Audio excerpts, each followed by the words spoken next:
하나님께서 오늘 우리에게 주시는 말씀은 마가복음 9장 2절부터 8절까지의 말씀입니다. 마가복음 9장 2절부터 8절까지의 말씀을 저와 여러분들이 번갈아 가면서 같이 받들어 읽도록 하겠습니다. 엿새 후에 예수께서 베드로와 야고보와 요한을 데리시고 따로 높은 산에 올라가셨더니 그들 앞에서 변형되사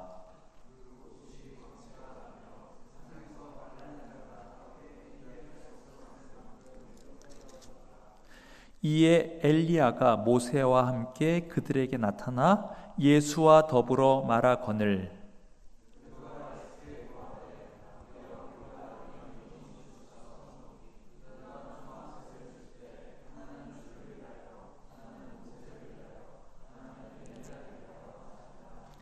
이는 그들이 몹시 무서워하므로 그가 무슨 말을 할지 알지 못함이더라.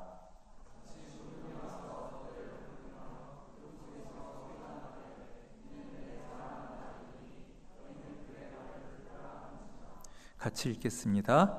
문득 둘러보니 아무도 보이지 아니하고 오직 예수와 자기들 뿐이었더라.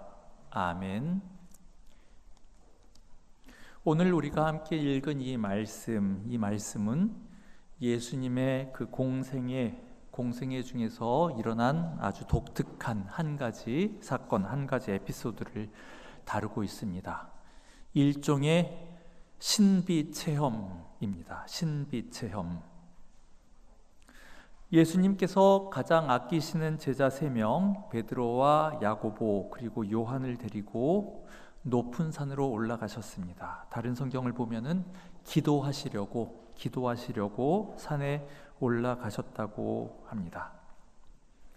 그 산은 우리가 읽은 성경 말씀에는 자세히 이제 나오지 않았지만은 그 교회 전통에서는 그 이스라엘 땅에 그 이스르엘이라고 하는 그 평원이 있는데 그 산에 그 평원에 그 벌판에 다볼산이라고 하는 산 하나가 이제 우뚝 솟아 있는 산이 있는데 그 산으로 이렇게 교회 전통에서는 이야기를 하는데요. 성경에서는 자세하게 이제 나오진 않았습니다. 아무튼 그 산에 기도하러 예수님께서 제자들과 함께 올라가셨는데 일종의 그 변화, 뭔지 형체가 이제 바뀌신 그러한 사건입니다. 그래서 교회 전통에서는 이 사건을 변화산 사건이라고 이렇게 부릅니다. 그 산 자체는 성경에는 나오지 않았지만은 그 산에서 예수님의 몸이 변화되었다라고 해서 변화산 사건이라고 그렇게 이제 부릅니다. 어떤 식으로 예수님의 몸이 바뀌었느냐? 그 2절 이하의 말씀을 보면은 저희 앞에서 변형되사 그 옷이 광채가 나며 심히 희어졌더라라고 이렇게 이제 되어 있습니다. 그 옷에서 옷이 갑자기 하얗게 되다 못해 빛이 나는 그러한 일이 일어났습니다. 이 마가복음의 말씀하고 비슷한 이야기가 마태복음 그리고 누가복음에도 나오는데 마태복음을 보면은 주님의 그 얼굴도 그 해같이 빛났다. 몸도 빛나고 얼굴도 빛났다라고 이제 그렇게 합니다. 그리고 갑자기 분명히 예수님하고 제자들 셋이 이렇게 따라 올라갔는데 4사람이 갔는데 갑자기 예수님 곁에 모세와 엘리야, 그 구약의 어마어마한 하나님의 종들이었던 모세와 엘리야가 나타나서 예수님과 이야기를 나누었습니다. 예수님과 그 모세 그리고 엘리야가 이야기 나눈 그 이야기의 주제는 누가복음 말씀에 따르면 장차 예수님께서 예루살렘 그 이스라엘의 수도인 예루살렘에 가셔서 죽으실 것에 대해서, 예수님의 죽음에 대해서 이야기를 했다고 합니다. 그렇게 예수님께서 모세 그리고 엘리야와 함께 이렇게 이야기를 하는 그런 황홀한 장면이 펼쳐지는데 갑자기 하늘에서 구름이 내려와서 그들을 덮어버렸습니다. 그 자욱한 구름은 하나님이 여기에 임재하셨다라고 하는 그 임재의 상징입니다. 그리고는 그 구름과 함께 큰 소리가 들렸습니다. 이는 내 사랑하는 아들이니 너희는 저의 말을 들으라 라는 이러한 큰 음성이 구름 속에서 들렸다고 합니다. 함께 간 제자들은 황홀경에 빠졌습니다. 황홀경에 빠져서 자기네들이 무슨 말을 하는지 자기 자신도 알지 못하는 그런 이야기를 막 합니다. 놀라움과 두려움 그리고 감격이 뒤섞인 묘한 감정이었을 것입니다. 시간이 얼마나 흘렀는지도 모릅니다. 사실 이렇게 특별한 경험을 할 때는 우리는 이제 시간이 멈추는 이제 그러한 특별한 체험을 합니다. 흐르는 시간 속에 살지만 갑자기 흐르는 시간이 아니라 영원히 임하면은 우리는 시간이 멈춘 것처럼 이제 그렇게 느껴집니다.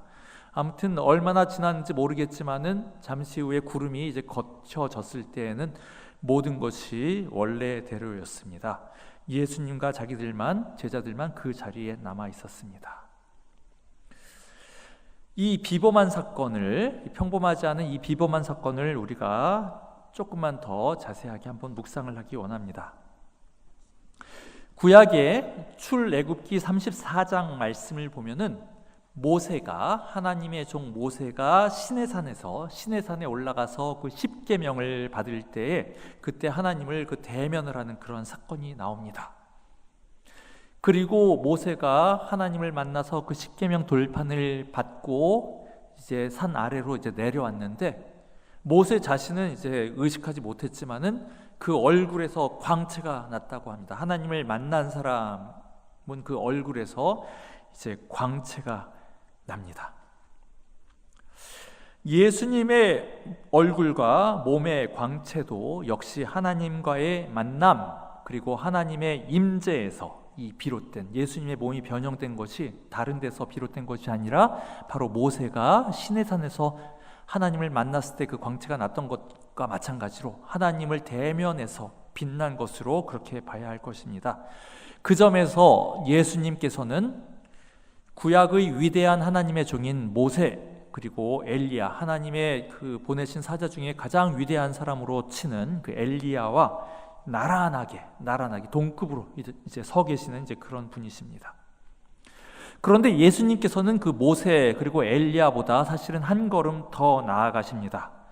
왜냐하면 하늘에서 들리는 이 음성, 이는 내 사랑하는 아들이다 라고 하는 이런 말씀은 하나님께서 모세라든지 다윗이라든지 뭐 다른 사람에게는 하신 적이 없으셨어요. 하나님께서 예수님께는 특별히 이는 내 사랑하는 아들이다 라고 그렇게 특별한 말씀을 하셨습니다. 그 말씀을 오늘 우리가 읽은 이 마가복음 9장에서 하나님이 하늘에서 직접 말씀을 하시고, 또 여러분 또 기억하십니까? 언제 또 이런 말씀이 있었죠? 예수님께 이는 내 사랑하는 아들이다. 예수님께서 마가복음 1장에 이제 세례를 받으시고 요단강에서 세례를 받으시고 이제 본격적으로 공생애, 이제 하나님 나라를 전파하는 그런 생애를 시작을 하실 때에도 이는 내 사랑하는 아들이요 내가 그를 기뻐하노라 라는 그런 말씀이 이제 있었습니다. 그러니까 예수님께서는 적어도 우리가 이 성경 말씀을 보면은 너는 내 사랑하는 아들이다 라고 하는 이 특별한 하늘의 음성을 두 차례 이제 들으셨어요. 두 차례. 하나는 예수님께서 본격적으로 공생애를 이제 시작을 하실 때, 천국 복음을 전파하기 시작하실 때 한 번 나왔고, 지금 여기 이 마가복음 9장 이 변화산 사건에서 또 한 번 있었습니다. 이제 시즌 2라는 겁니다. 예수님의 생애가, 예수님의 그 사역이 이제 쭉 가는데 그 중에서 한 번 결정적인 음성 한 번 딱 듣고 그 음성에 힘입어 가지고 예수님이 하나님 나라 전파하는 사역을 하시고, 이제 시즌 2 이제 예수님께서 또다시 중요한 일을 하려고 하실 때 하늘에서 이 음성이 들려 가지고 예수님을 이제 강하게 붙잡아 주셨다는 그 말씀입니다. 이 시즌 2의 특징이 뭐냐? 그건 뭐냐면 바로 십자가의 길이었습니다.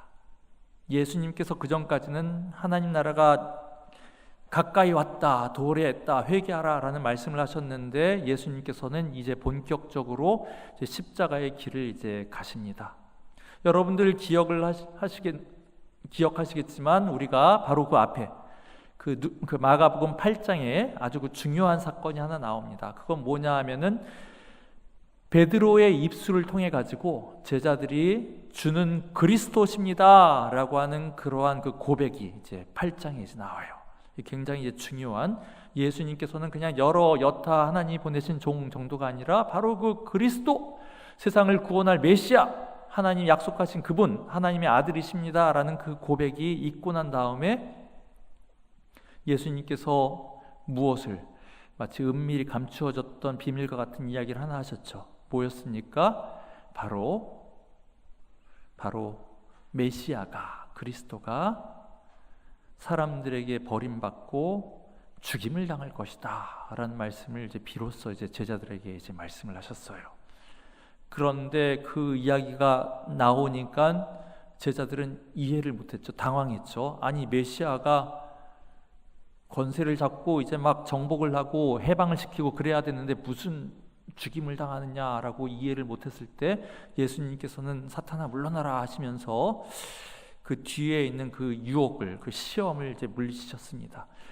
그런데 다른 한편으로는 아마 요거는 이제 그냥 우리의 이제 추측이지만은 예수님께서도 이 제자들의 그 상황, 그러니까 예수님만 사실은 붙잡고 이제 따라다녔던 그 제자들, 그런 거에 대해서도 뭐 안쓰러워하는 마음도 이제 있었을 수도 있습니다. 그리고 메시아가 십자가의 길을, 그 죽음의 길을 가야 된다고 하는 그 어마어마한 것이 예수님께도 일종의 그 다시 한번 마음을 다잡는, 결심을 해야 되는 이제 그러한 것이 필요했을지도 모르겠습니다. 그것이 예수님뿐만 아니라 그 제자들한테도 필요했어요. 이분이 정말로 메시아 맞는지, 아니 메시아라면 당연히 권세 잡고 막 잘 나가야 되는데 왜 죽는다고 하는 건지 제자들도 이제 혼동할 수 있었는데, 바로 그 혼동하기 쉬운 상황에서 바로 이 변화산 사건이 이제 주어진 것입니다. 하늘에서 음성이 들려서 이 사람이 진짜로 내 사랑하는 아들이다, 내가 보내주기로 약속한 바로 그 메시아다, 세상을 구원할 사람이다, 너희는 그의 말을 들으라, 너희는 그의 말을 들으라. 하나님께서 구약의 수많은 선지자들을 통하여서 하나님의 말씀을 전하셨지만은 이제 세상 끝날에 끝판왕과 같은 하나님의 아들을 직접 보내서 하나님의 뜻을 온전하게 다 이야기하실 테니까, 하나님의 온전하신 뜻을 다 보여줄 테니까 너희는 그의 말을 들으라 라고 하신 이 말씀, 이게 마지막 계시다 라는 말씀이에요. 마지막 계시다, 그의 말을 들으라. 하늘에서 이 음성이 들려왔다는 것은 바로 예수님과, 그리고 그 예수님이 바로 그리스도시다라는 것을 신락 같은 그 믿음을 가지고 고백을 한 그 제자들한테 그 확인을 시켜준 이제 사건입니다. 확인을 시켜준 사건. 새로운 이제 시즌 2에 들어가기 전에, 십자가의 길에 들어가기 전에 다시 한번 확인을 공고하게 하고 이제는 그 길로 가라라고 하는 이제 말씀입니다. 이 말씀을 통해서 우리가 오늘 받기 원하는 교훈은 은혜 체험입니다. 은혜의 체험. 그러니까 이 성경 말씀에서도 변화산 사건과 같이 독특한 신비 체험이 이 자리에 이제 나온 것처럼, 그걸 통하여서 예수님 본인에게도 제자들에게도 이 사람이 바로 하나님의 아들 메시아다라는 것을 다시 한번 확인시켜 주신 것처럼 우리들도 그러한 은혜의 체험이 우리에게도 필요합니다. 우리는 여태까지 교회 생활하면서 아마도 이런저런 그런 신앙적인 경험들을 했을 것입니다. 찬양을 드리면서, 기도를 하면서, 성경 말씀을 보면서, 형제 자매들하고 교제를 하면서 크고 작은 하나님의 사랑을 맛보고 은혜 체험을 한 것들이 이제 있었을 것인데, 그런 것이 아주 소중한 자산입니다. 예수님을 믿고 따르는 것은 십자가의 길입니다. 예수님께서도 8장 34절에 누구든지 나를 따라오려거든 자기를 부인하고 자기 십자가를 지고 나를 따를 것이니라 라고 예수님께서도 그 신앙 고백을 한 제자들한테 이야기하셨어요. 물론 주님께서 친히 지고 가셨기 때문에, 친히 십자가를 지고 가셨기 때문에 인류 구속의 그 무거운 십자가를 우리가 직접 떠맡지는 않습니다. 그러나 주님께서는 우리에게도 주님의 그 구원, 그리고 주님의 그 부활 영광에 우리도 참여시키기 위해서 우리 보고도 자기 십자가를 지고 따라오라고 그렇게 말씀하십니다. 우리가 물론 예수님을 믿고 예수님을 붙잡으면 우리도 사실 천국 소망이 있다는 것은 알고 있었지만은 당장 우리 눈앞에 그런 자그마한 십자가 같은 고난이 이제 있으면은 주저하게 돼요.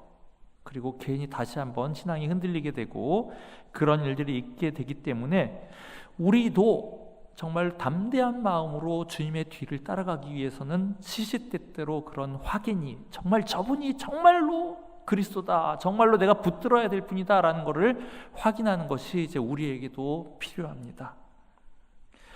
예수님께도 필요했던 확인이었습니다.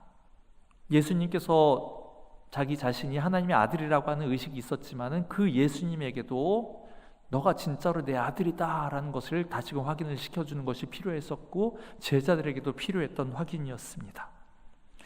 그래서 변화산 사건과 같은 그러한 은혜 체험이 우리에게도 있기를 원합니다.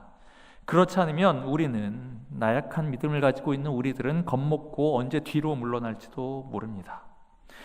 주님의 십자가를 묵상을 하는 이 사순절 기간 동안에 우리에게도 그런 은혜를 달라고 우리가 기도합시다. 하나님께서 정말로 내게 향하신 아버지의 뜻을 보여주시고, 그래서 우리가 주님만 붙들면서 내게 주어진 이 십자가를, 작은 십자가를 지고 예수님 뒤따르는 제자가 되기를 원하니까 하나님 우리에게도 그러한 은혜와 기적을 허락하여 주소서라고 그렇게 기도를 하는 우리 모두가 되기를 간절히 바랍니다.